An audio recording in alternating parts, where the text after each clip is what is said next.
this video I'm gonna talk about our water tank system. We're off-grid with our water, and I'm gonna talk about things that you might want to consider before you're gonna buy a water tank or what you have to look for.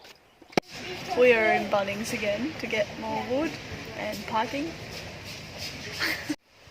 So just before Max got gout, he fixed the whole pipe so it goes into our new tank, and he just had to glue it. So I was like, oh, look, no worries, you can't move, I'll glue it.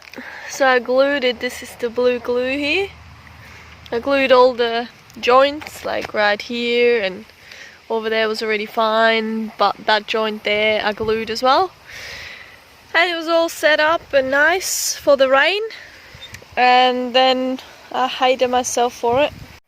I touched it and I basically wanted to fix it before it was broken. And because it has quite a lot of tension on this U-bend, the water comes from up here, down and back up, that was filled with water. So it had that much tension, and I just wanted to wiggle a little bit so it's straight again as it should have been. And I got a nice shower. The whole bloody water on my head. Oh well, things happen. Let's have a look at our water system. So when we moved here, we had one water tank which contains, or can contain when it's full, 10,000 litre, which is that water tank right there. That one was already here, and it was collected by this shed roof. There we go. And then the water from that shed gets collected in this pipe, goes in the floor underneath, all along there, and then comes out there, goes through and back up. And because it goes back up, yeah, it clears a little bit of the water, so probably leaf and stuff gets stuck in the bottom. It doesn't go in our tank. And that works logically. I didn't really get it because this roof is that much higher than the actual tank. So the average person a day uses about 150 to 200 liters a day, and Max and I use 100 liters together, so 50 liters per person a day. Here are some interesting facts about water usage.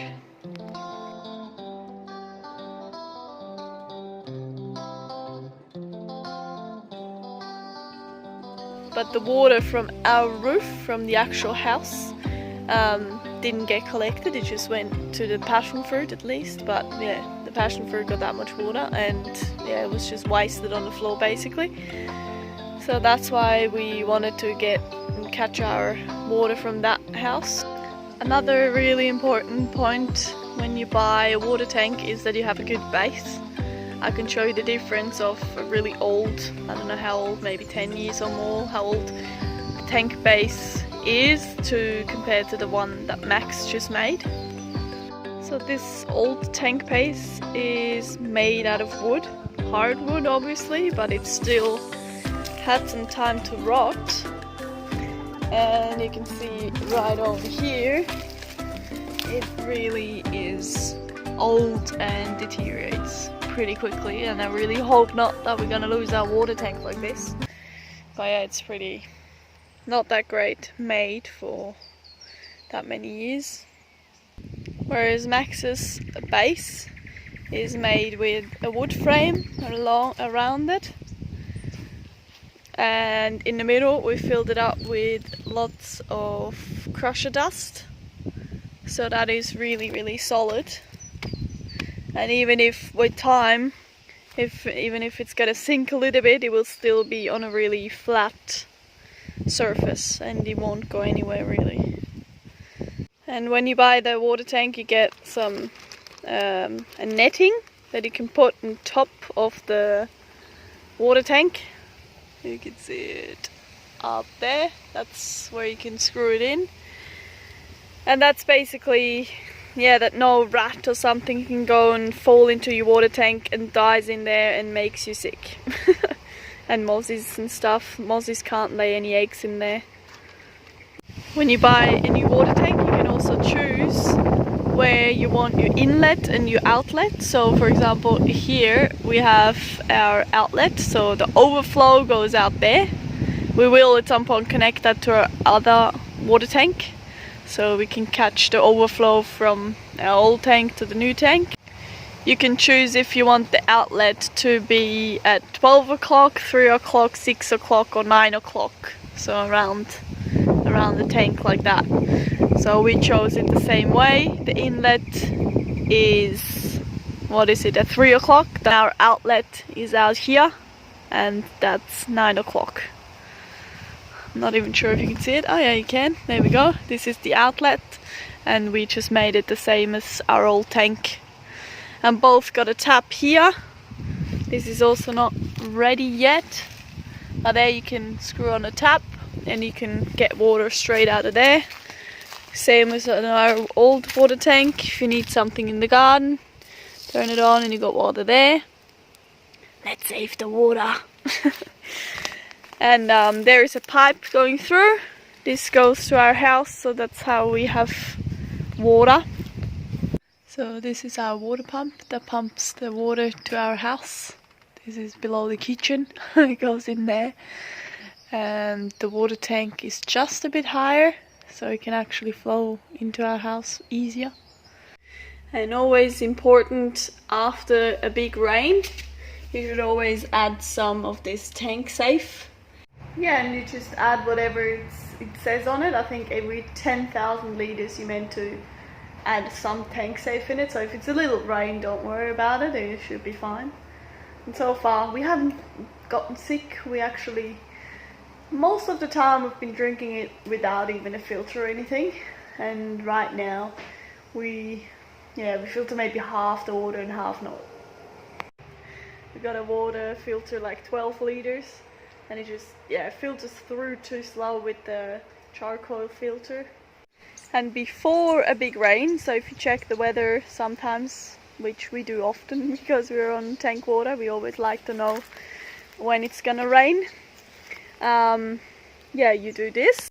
So that's the pipe going in there, that's the U-bend kind of thing. And that's a little circle, that little cap, you can turn that. And be careful because a lot of water comes out because it stays in there. And if the water stays in there for too long, there are leaves in there and stuff, then it turns black or green or yellow. And next time it rains, that rain pushes that dirty water up into your tank and gives the whole water a little bit of a colour. That's the problem what we got right now. If you don't clean your gutter, that's what you get in your water filter. That's how black the water is coming out of our tap. Max has done the same thing, so there is the U-bend kind of thing up and goes like that into the tank. And this is the roof of the house, that's where we want to collect our water. Goes down into this pipe, across there, across here, onto the caravan. And then now we've just, because I broke it in the morning when it was raining, everything fell down and I couldn't fix it myself again. So I filled those 2 tubs up, at least we got 60 litres extra. And I either want to use that to put into my pool, because I ordered a pool, it's already so hot and I definitely want a little pool for summer to cool down. So maybe I'm gonna use these tubs to put in the pool to have a little bit of water in there. Otherwise, maybe we're gonna get our other tank filled up. I think it costs like $180 I think to get it filled up, and then maybe in the same go we can get our pool filled up as well. We will see how much it rains before the dry season and the fire season. Last year we were in drought just pretty much when we arrived. We didn't have any water or rain for about 2 months, and it was crazy. Like, we had no idea how much we could use. We were frugal from the beginning. Short showers, about 2 minutes or something, just quickly have a shower.